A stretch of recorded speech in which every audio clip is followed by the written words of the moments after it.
Secretary Chao, Leader McCarthy, Chairman Bill Shuster, Senator Ted Cruz, distinguished members of Congress, honored guests, on behalf of the First Family, welcome to the White House.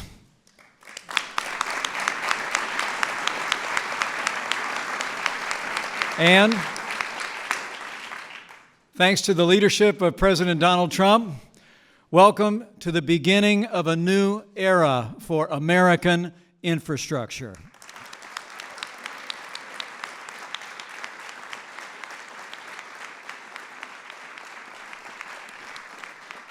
You know, since the first day of this administration, President Trump has been working tirelessly to keep the promises that he made to the American people. Our president's been putting jobs in this economy first, rolling back excessive regulations, unleashing American energy, ending unfair trade practices, and he's been working with Congress to repeal and replace Obamacare. And thanks to President Donald Trump, America is back.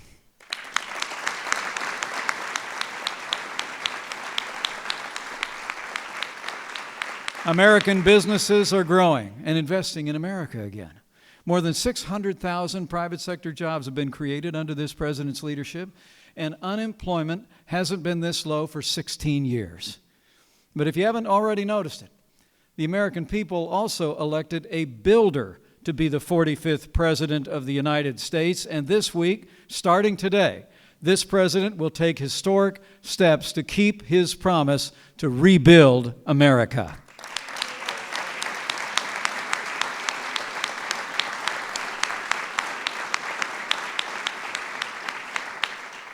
Promising to replace our crumbling infrastructure with new roads, bridges, and tunnels and airports, the action the President announces today will encourage investment, commerce, and most importantly, President Trump's action today will enhance the safety and precision of our air travel in the United States. And as I can attest from firsthand experience, having more precise landings in America is a good thing.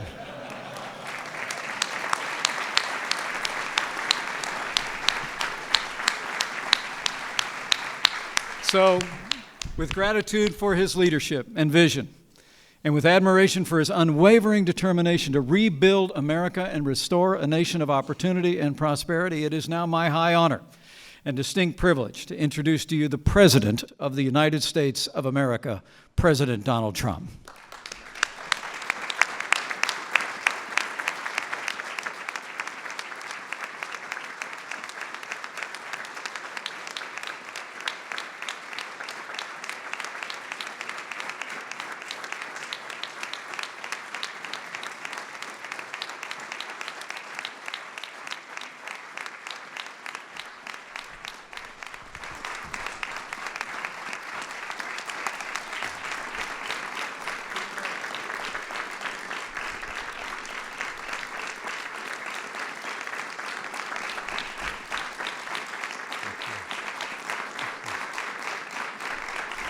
Thank you very much. Thank you, Mike. I really appreciate everything, and I appreciate you being here. But I especially want to thank Secretary Elaine Chao, Leader Kevin McCarthy. Thank you, Kevin. Chairman Bill Shuster. Thank you very much, Bill. And all the members of Congress, we have many of them here today, for joining us as we prepare to enter a great new era in American aviation.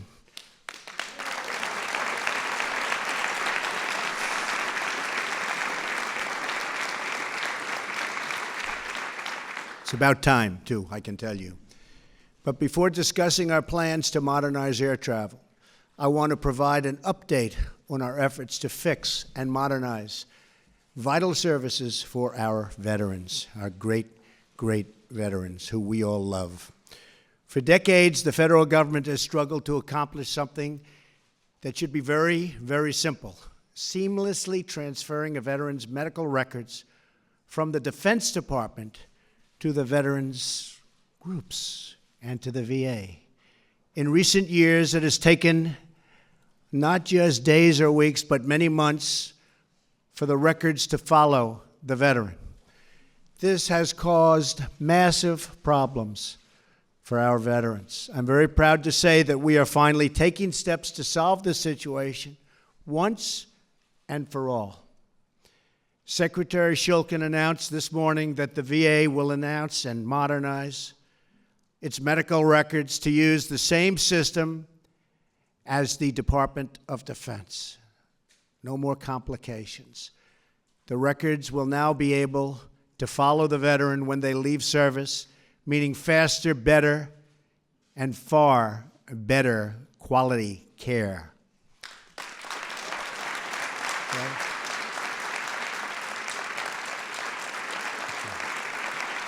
Thank you.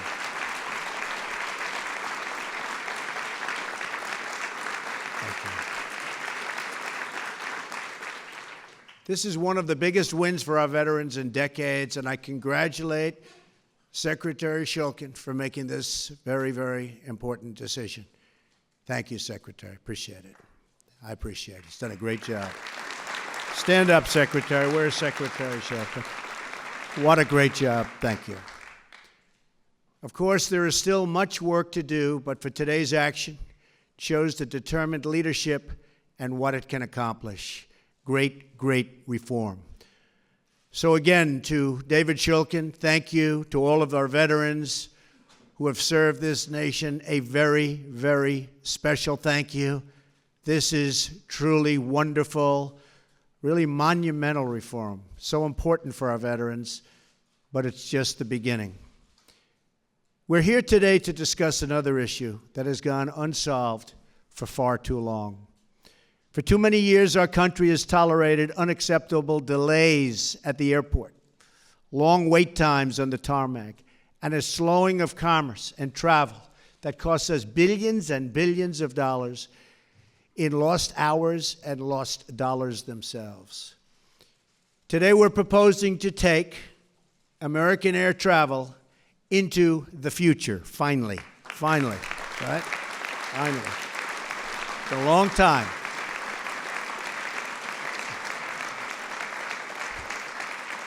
We're proposing reduced wait times, increased route efficiency, and far fewer delays. Our plan will get you where you need to go more quickly, more reliably, more affordably, and yes, for the first time in a long time, on time. We will launch this air travel revolution by modernizing the outdated system of air traffic control. It's about time.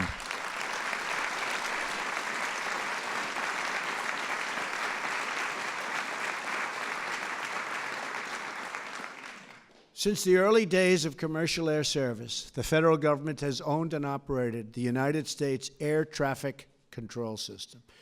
Yet, more than a half a century later, the government is still using much of the exact same outdated technology. At a time when every passenger has GPS technology in their pockets, our air traffic control system still runs on radar and ground-based radio systems that they don't even make anymore. They can't even fix anymore. And many controllers must use slips of paper to track our thousands and thousands of planes that are up in the air. Our air traffic control system was designed when roughly 100,000 people flew at our airports each year. We are now approaching nearly 1 billion passengers annually. The current system cannot keep up, hasn't been able to keep up for many years. It causes flight delays and crippling inefficiencies, costing our economy as much as $25 billion a year in economic output. We live in a modern age, yet our air traffic control system is stuck painfully in the past. The FAA has been trying to upgrade our nation's air traffic control system for a long period of years. But after billions and billions of tax dollars spent and the many years of delays, we're still stuck with an ancient, broken, antiquated, horrible system that doesn't work. Other than that, it's quite good. The previous administration spent over $7 billion trying to upgrade the system and totally failed. Honestly, they didn't know what the hell they were doing. A total waste of money, $7 billion plus. It's time to join the future. That is why I'm proposing new principles to Congress for air traffic control reform, making flights quicker, safer, and more reliable. Crucially, these reforms are supported by air traffic controllers themselves. They're the ones that know the systems that they want. They know it better than anybody. And we have people that don't even call them in the past, but now we call them. I'm also proud to be joined today by passenger advocates, pilot unions, and leaders of airlines and cargo companies who strongly support our new framework and our bidding process. And we're bidding, ideally, to one great company. There'll be many bids, but one great company that can piece it all together. Not many companies all over the United States, like in the past, when they came time to piece it together, it didn't work. They were all different systems. We threw away billions and billions of dollars. I am very grateful that every former FAA chief and chief operating officers and 3 former transportation secretaries, Jim Burnley, Elizabeth Dole, and Mary Peters, stand with us today. Thank you.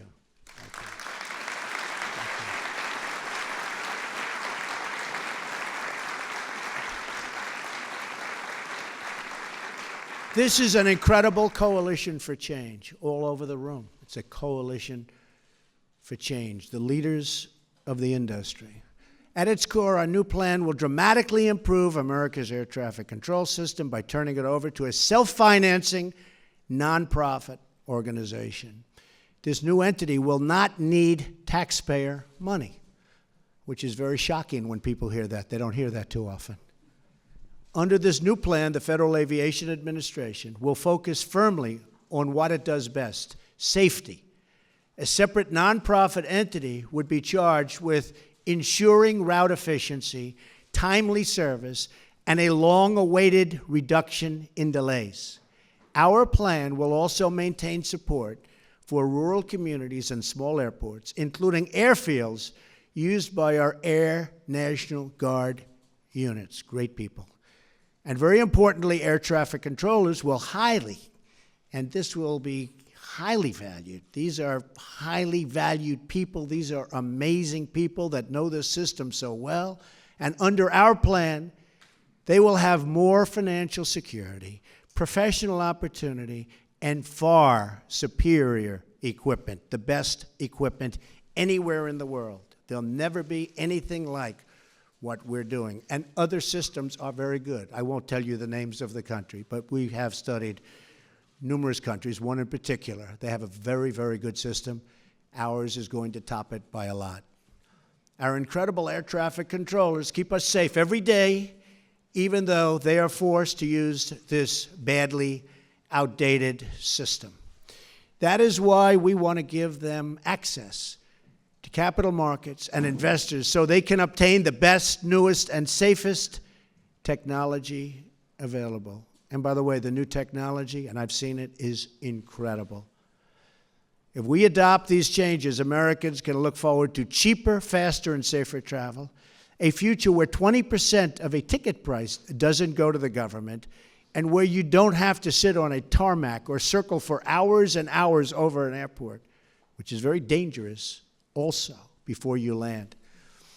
Dozens of countries have already made similar changes with terrific results, and we're going to top them actually by a long shot. Canada, as an example, modernized their air traffic control through a non-government organization about 20 years ago, and they have cut costs significantly, adopted cutting-edge technology, and handled 50% more traffic, and actually far more than that on a relative basis compared to us. A modern air traffic control system will make life better for all Americans who travel, ship, or fly. It will reduce cost and increase convenience for every American consumer. And these new efficiencies will produce a huge economic boost for the country and for the 1 in 14 American jobs that aviation supports.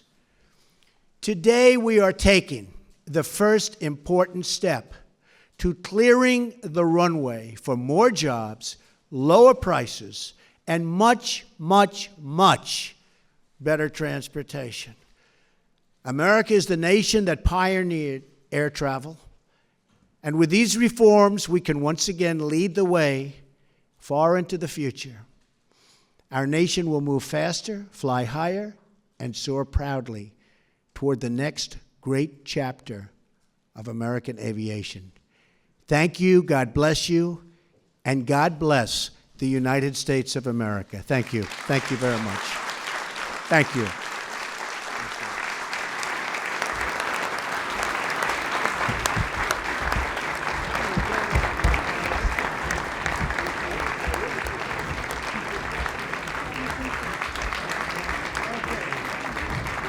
I have a feeling she's just going to get the first pen. What do you think? Huh? What do you think? Your leadership on this is special. This is good. It's going to appreciate it. Thank you so much. You'll save the money in the first year.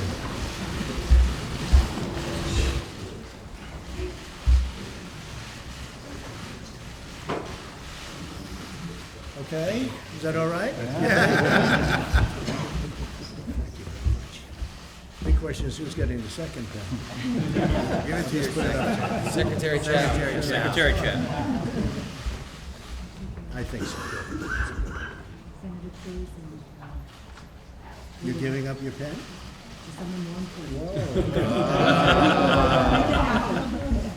I said she was politically savvy.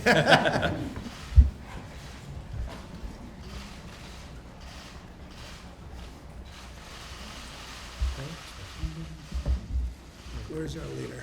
Yeah, give me another pen, please. Just give me a pen. I gotta get Kevin a pen. Just give me- What am I gonna have? Anybody have a pen? There you go. Thank you. Good job.